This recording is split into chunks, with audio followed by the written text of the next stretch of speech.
دفعہ بڑی پریشانی ہو، میں داتا صاحب چلا گیا حاضری دینے کے لیے، وہ فوٹو لینی ہوتی ہے قوم نے، تو کئی دفعہ میں نے بہت سارے جلسوں میں جانا چھوڑ دیا اور پریشانی بڑھ گئی ہے۔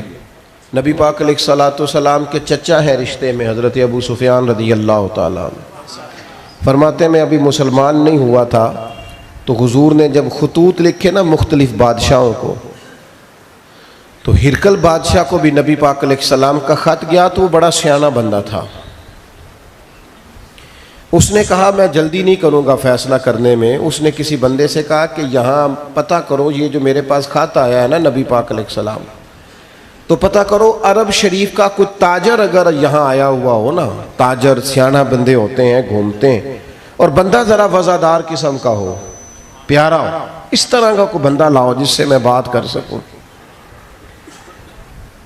تو ابو سفیان کہتے ہیں میں ان دنوں تجارت کرنے گیا ہوا تھا، مجھے وہ پکڑ کے بادشاہ کے پاس لے گئے۔ بادشاہ نے مجھے پوچھا کہ آپ کون ہیں؟ میں نے ایک تو بتایا میں عرب کا سردار ہوں، اور دوسرا بتایا آپ ناراض تو نہیں ہوگے مجھ سے؟ ناراض نہ ہونا یار، آپ بڑے پیارے ہیں، اللہ آپ کو سلامت رکھے۔ یہ تو محبت سے بات کی ہے نا آپ کے ساتھ۔ وہ اصل میں نا جی اب رہ گیا ہے سارا کچھ موبائلوں کے اندر ہی۔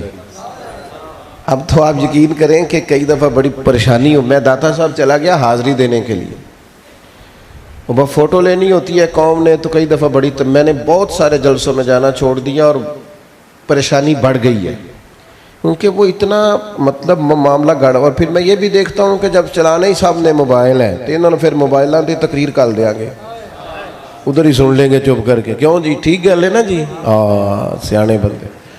تو میں چلا گیا وہاں حاضری دینے کے لیے، تو اتنی دوڑ دھوپ ہوئی، لوگ ایک دوسرے کے اوپر گرے، کسی کی نماز خراب ہوئی، کسی کوئی عبادت کر رہا تھا، تو بڑی تکلیف، مجھے خود بڑے دن تکلیف رہی، تیری وجہ سے لوگوں کو پریشانی ہوئی، نہ تو جاتا نہ یہ سارا کچھ ہوتا۔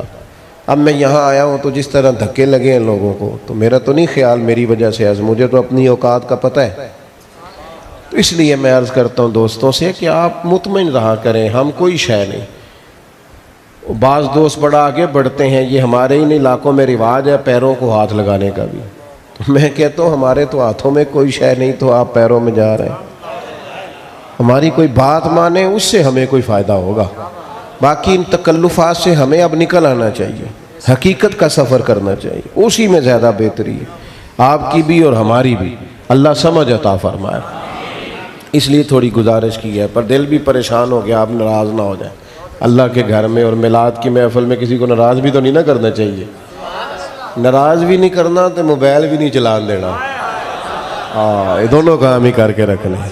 اللہ آپ کو ہمیشہ ہنستا رکھے، خوش رکھے، برکت دے۔ آپ مسکرائیں تو اس پر بھی اجر ہوا ہے، مومن مسکراتا ہے تو اللہ راضی ہوتا ہے۔ ابو سفیان کہتے ہیں کہ مجھے بادشاہ نے بلا لیا، اس نے پوچھا آپ کون ہیں؟ میں نے کہا میں سردار ہوں، اور یہ بھی بتایا کہ نبی پاک علیہ السلام رشتے میں میرے بھتیجے ہیں۔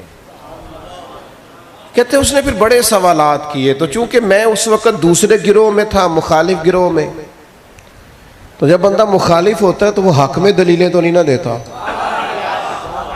کہتے جتنی انہوں نے باتیں پوچھی، چونکہ میں مخالف گروہ میں تھا تو میں نے دلیلیں اسی طرح کی دی، بات چونکہ صرف موضوع کی کرنی ہے۔ جناب ابو سفیان کہتے ہیں کہ نہیں جی نہیں، یہ پیسے آپ کو بتایا تو ہے، پیسے لینے تھوڑے ہیں یار، آپ حد ہو گئی ہے، سانو تخت ہزارے دی لوڑ کی، یہ آپ کو اللہ جزائے خیر دے۔ آپ جو اتنے پیار سے آئے بیٹھے ہیں تو یہ کئی لاکھ پیسوں سے زیادہ ہے آپ کا پیار۔ اور بات سنیں آپ توجہ سے، کوئی بندہ پیسے شیسے لے کے نہ اٹھے، اللہ آپ کو برکت عطا فرمائے۔ ابو سفیان کہتے کئی باتیں ہوئیں، تو آخر میں اس نے مجھ سے ایک بات پوچھی بادشاہ نے، اس نے کہا کہ یہ بتائیں یہ جنہوں نے دعویٰ نبوت کیا ہے کیا کبھی انہوں نے جھوٹ بھی بولا؟ یہ میری بات کو آپ غور سے سمجھیں، اس وقت مخالف تھے، ابھی مسلمان نہیں ہوئے۔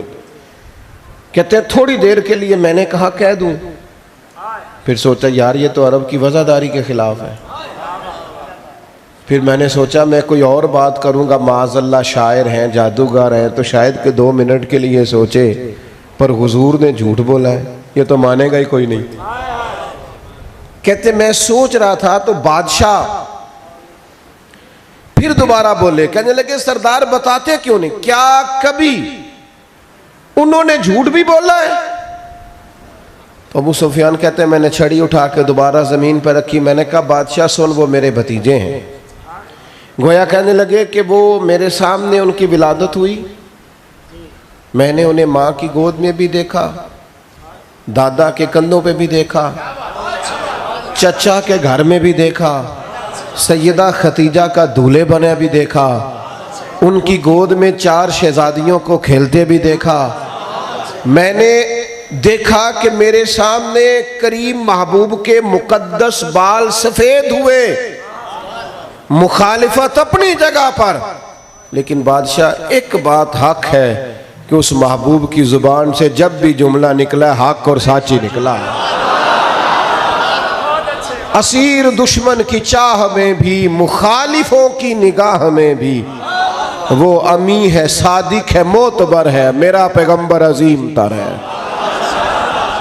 جھوٹ نہیں بولنا میرے دوست، آج عہد کریں اپنے ساتھ، جھوٹ نہیں بولنا، زندگی میں سچی بات کریں، دیانت دار، آپ کو سچ بول کے سکون ملے گا، دیانت دار رہیں گے سکون ملے گا، آپ سچ بولتے ہیں مطمئن رہتے ہیں یار میں نے ٹھیک بات کر دی، اور جہاں آپ خلاف واقعہ بات کرتے ہیں بے چینی ہوتی۔ یہ حضور کی سنت ہے، زندگی میں کبھی جھوٹ، سچی بات کریں، جو ہے بس وہی کہیں، آگے ادھر ادھر ہونے کی ضرورت۔ دوسرا حضور کی ایک عظیم سنت ہے، وہ ہے دل کو صاف رکھنا۔ یہ نا بلا وجہ، آپ کو پتہ ہے کسی بندے کا یہ بٹن ٹوٹ جائے نا، ایک ویسٹ کوٹ کا یا کرتے کا ایک بٹن ٹوٹ جائے تو پوری محفل میں کسی کو پتہ بھی نہ ہو اس کا بٹن ٹوٹا ہوا ہے، پر جس کا ٹوٹا ہوتا ہے وہ بڑا پریشان ہوتا ہے، یار میرا بٹن ٹوٹا ہوا ہے، میرا بٹن ٹوٹا ہوا ہے۔ تھوڑی سی مٹی یہاں لگ جائے نا ماتھے پہ، رخسار پہ، کسی جگہ، تو کسی کو پتہ بھی نہ ہو، جس کو لگی ہوتی ہے وہ بڑا پریشان ہوتا ہے۔ سمجھ آ رہی؟ تھوڑا سا بھی ظاہر پر بندے کے بوجھ ہو تو بندہ بے چین ہوتا ہے۔ تو یہ جو لوگ کہتے ہیں نا میرا دل نہیں لگتا، بور بڑا ہوتا ہوں، بے سکون رہتا ہوں، یہ بھی غور کریں، اگر باطن پر کوئی بوجھ ہو نا، روح پر کوئی بوجھ ہو، روح پر بھی بوجھ ہوتے ہیں، حسد بھی ایک بوجھ ہے، عداوت بھی ایک بوجھ ہے، کسی سے کینہ رکھنا یہ بھی ایک بوجھ ہے، کسی بندے کو حقیر سمجھنا، اپنے آپ کو بڑا جاننا یہ بھی ایک بوجھ ہے۔ باطن پر اگر بوجھ ہو نا، بوجھ، دھبے ہوں، تب بھی بندہ بے سکون رہتا ہے، جب تک وہ دھبا اتر نہ جائے۔ اپنے دل کو صاف رکھنا شیشے کی طرح، بندوں سے غلطیاں ہو جاتی ہیں، ہم سے نہیں ہوتی، بس ہو گئی تو معاف کر دیں، ختم ہو گئی بات۔ کسی سے غلطی، وہ ہمارے ہاں یہ ہوتا ہے کہ جس بندے کے بیٹے کے آگے 2 بیٹے ہیں نا، اس کے سسرال والوں سے جو منگنی کے ٹائم غلطیاں ہوئی تھیں وہ آج بھی اسے یاد ہوتی ہیں۔ او بس کر، اب تو تیرے پوتے بھی ہو گئے، تو معافی دے دے سسرال والوں بیچاروں کو، لیکن ہماری طبیعت ہی نہیں، وہ جب لڑائی ہوگی شروع سے بات شروع کر لیں گے۔ او بس کر یار، وہ پرانا ہو گیا دور، گزر گیا، آپ چھوڑ دے چیز۔